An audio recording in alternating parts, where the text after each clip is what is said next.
ver camariñas que traballan cas mans das redes, cas mans do marisco, cas mans de xente que está acostumbrada a facer cousas bonitas. E o encaixe de camariñas é unha das cousas máis fermosas que existen en Galicia, en España e en Europa.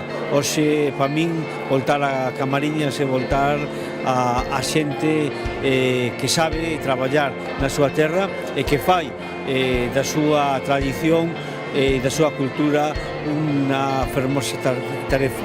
O encaixe de camariñas hoxe é unha noticia e vamos a conseguir que sexa unha festa nacional para que toda a xente veña aquí en Semana Santa e veña a ver unha maravilla de territorio, unha maravilla da xente, unha maravilla como é o encaixe de camariñas.